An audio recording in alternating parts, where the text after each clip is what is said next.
Assalamualaikum warahmatullahi wabarakatuh. Alhamdulillah, segala puji bagi Allah. Solawat serta salam semoga tetap tercurahkan kepada Nabi Muhammad SAW. Apa kabar pemirsa? Berjumpa lagi kita dalam program Kisah-Kisah Islami. Kali ini akan kita kisahkan kisahnya Bal'am bin Bawrah. Siapakah dia, dan bagaimana kisahnya? Mari kita simak baik-baik.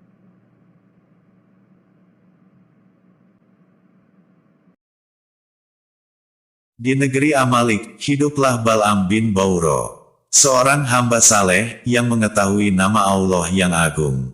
Jika berdoa dengan menyebut nama Allah yang agung itu, maka setiap doanya akan dikabulkan. Bal'am adalah orang yang dicintai kaumnya. Akan tetapi, ia mengasingkan diri di sebuah gurun pasir di negerinya. Di sebuah kuil yang jauh dari kaumnya dan kekafiran mereka. Tidak pernah terlintas dalam benak Bal'am untuk mengajak kaumnya beriman. Ia lebih memilih uzlah, meninggalkan mereka, daripada mengajak mereka beriman kepada Allah, Zat yang Maha Esa lagi Maha Tunggal. Bangsa Amalik tahu, bahwa generasi muda dari Bani Israel telah berangkat untuk berperang di jalan Allah. Mereka tidak memiliki sifat pengecut yang selama ini melekat pada generasi-generasi sebelum mereka. Mereka mencari kematian di jalan Allah agar bisa mendapatkan surga. Oleh karena itu, bangsa Amalik sadar bahwa mereka membutuhkan strategi dan tipu muslihat menghadapi Bani Israel. Salah seorang pemimpin bangsa Amalik berkata, "Tidak ada cara lain bagi kita, selain mendatangi Bal'am untuk memintanya berdoa kepada Allah agar mereka kalah. Sebab ia adalah seorang yang doanya mustajab. Setiap kali hujan tidak turun kepada kita, kita selalu mendatanginya. Kemudian ia berdoa kepada Allah, dan hujan pun turun. Untuk itu, mari kita menemuinya, untuk memintanya berdoa kepada Allah, agar orang-orang Bani Israel itu mengalami kekalahan." Raja berkata, "Ide bagus. Mari kita menemuinya." Mereka semua pun bangkit untuk menemui Bal'am di kuilnya.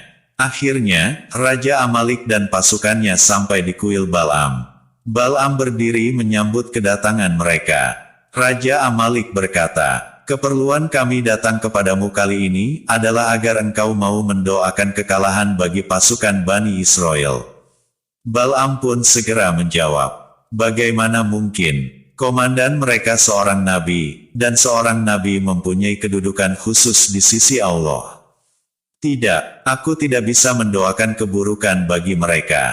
Orang-orang Amalik berkata, "Kamu harus mendoakan kekalahan bagi mereka, dan kami akan memberimu imbalan harta yang melimpah. Engkau juga akan menjadi orang yang berpengaruh di sisi kami. Kata-katamu didengar, dan pendapatmu akan dilaksanakan. Setelah ini, kami tidak akan pernah memutuskan suatu perkara tanpamu. Kamu akan menjadi orang nomor 1 di negeri kami wahai Bal'am." Bal'am menatap mereka. Setan terus menggoda dan membujuknya agar mau melakukan seperti yang diinginkan oleh bangsa Amalik. Muncullah rasa tamak dalam diri Bal'am terhadap kehidupan dunia. Ia lupa akan pahala di sisi Allah, berupa surga dan kenikmatan yang tiada putus apabila ia tetap mematuhi perintah Allah dan tidak menuruti kaumnya. Setan berhasil membujuknya. Bal'am kini tersesat dan menyesatkan. Ia menukar akhirat dengan dunia, dan menyetujui apa yang mereka minta.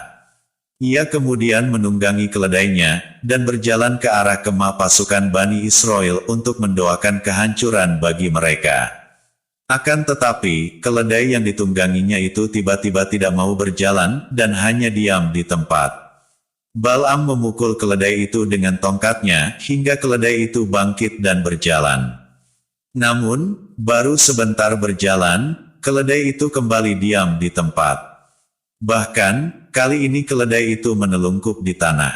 Bal'am memukulnya dengan pukulan yang lebih keras daripada yang pertama. Tiba-tiba, keledai itu dapat berbicara dan berkata, "Bal'am, hendak kemana kau pergi? Sesungguhnya, di depanku ini ada para malaikat yang menghalau dan menahanku, serta tidak memperbolehkanku untuk berjalan. Apa kamu hendak pergi ke tempat Nabi Allah, Yusak, kemudian mendoakan keburukan untuk kaumnya yang beriman? Ini tidak boleh kamu lakukan selamanya. Hati Bal'am terlanjur buta dari ayat-ayat Allah, dan tidak memperhatikan keledai yang dapat berbicara. Ia kembali memukulnya dengan sangat keras. Ya, dia telah terperdaya dengan harta benda duniawi, di samping ia juga mengidamkan kedudukan yang tinggi di tengah kaumnya. Bal'am akhirnya sampai di sebuah gunung yang bernama Husban. Di sana ia dapat melihat perkemahan Bani Israel dan Nabi Yusak bin Nun. Ia ingin mendoakan keburukan buat mereka. Akan tetapi, sekarang gantian lidahnya yang tidak mau mematuhi perintahnya. Jika ia mendoakan yang buruk buat Nabi Yusak dan Bani Israel, lidahnya malah mendoakan keburukan bagi kaumnya dan dirinya sendiri. Kaumnya menatapnya keheranan, menanyakan kepadanya, bagaimana bisa ia berbuat demikian. Bal'am pun mencoba untuk kedua kalinya. Dan lagi-lagi, ia justru mendoakan keburukan untuk dirinya dan kaumnya. Ketika ia mencoba untuk kali ketiga, lidahnya terjulur sampai ke dada. Ia pun sadar bahwa Allah Ta'ala pelindung orang-orang yang beriman. Allah tidak akan menolong orang yang durhaka untuk mengalahkan orang yang taat atau orang yang kafir untuk mengalahkan mereka yang beriman. Bal'am berkata, sungguh, akhirat telah hilang dariku, dan yang tersisa untukku hanyalah dunia. Aku telah kafir kepada Allah saat mendoakan keburukan untuk seorang nabi dan kaumnya. Sehingga dia pun mencabut keampuhan namanya yang agung dariku. Aku telah gagal mendoakan keburukan atas mereka. Sehingga tidak ada harta dan kedudukan tinggi yang akan kalian berikan kepadaku. Tetapi, masih ada cara lain, yaitu tipu muslihat dan makar. Mereka bertanya, bagaimana kita melakukannya? Bal'am menjawab, sesungguhnya, Allah akan menyiksa suatu kaum. Apabila perbuatan keji merajalela di kalangan mereka dan mereka melakukan dosa. Jika kalian ingin agar kemurkaan Allah ditimpakan kepada Yusak dan kaumnya, tidak ada cara lain bagi kalian selain mendandani kaum wanita kalian. Lalu mengirim mereka sebagai pedagang ke kemah-kemah kaum Yahudi dari kalangan Bani Israel. Jika ada salah seorang saja dari Bani Israel itu yang melakukan perbuatan keji, zina, maka Allah akan menimpakan kemurkaannya kepada mereka. Mereka pun menyetujui pendapat itu. Seorang wanita bangsa Amalik yang bernama Kisbati tiba-tiba melintas di hadapan seorang lelaki dari kalangan pembesar Bani Israel.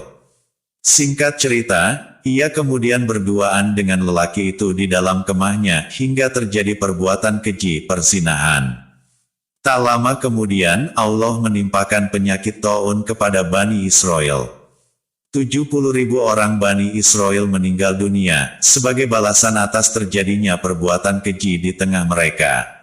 Seorang pria beriman bernama Finhas bangkit, seraya menghunus tombaknya dan masuk ke dalam kemah lelaki yang sedang berbuat mesum dengan wanita pezina itu. Ia langsung menikam keduanya, lalu membawa keduanya yang masih tertancap tombaknya ke tengah lapangan seraya berseru, "Ya Allah, sesungguhnya, aku telah membunuh orang yang bermaksiat kepadamu dan terjerumus ke dalam perbuatan keji. Maka, hilangkanlah penyakit taun ini dari kami." Allah Azza wa Jalla kemudian menghilangkan penyakit taun dari tengah-tengah Bani Israel. Sehingga tidak ada hal lain yang harus mereka lakukan, selain menghadapi orang-orang Amalik. Segala upaya bangsa Amalik untuk mengalahkan Bani Israel sebelum peperangan telah gagal. Dan tidak ada cara lain, kecuali kedua belah pihak harus saling berhadapan di medan perang. Adapun Bal'am, Allah telah melaknatnya saat ia memilih kehidupan duniawi, melupakan langit dan akhirat. Sehingga ia tak ubahnya seperti seekor anjing, yang jika kamu biarkan, maka ia akan menjulurkan lidahnya dan menggonggong. Atau jika kamu pukul, maka ia juga tetap menjulurkan lidahnya dan menggonggong. Di dunia ia menjadi orang yang dilaknat dan di akhirat nanti akan disiksa. Demikian tadi kisah dari Bal'am, manusia soleh yang berubah menjadi manusia terlaknat karena godaan dunia. Semoga kita bisa mengambil pelajaran dari kisah Bal'am. Akhirnya, kami mohon maaf atas segala kekurangan. Dan terima kasih atas segala perhatian. Sampai jumpa di kisah-kisah Islami selanjutnya. Wassalamualaikum warahmatullahi wabarakatuh.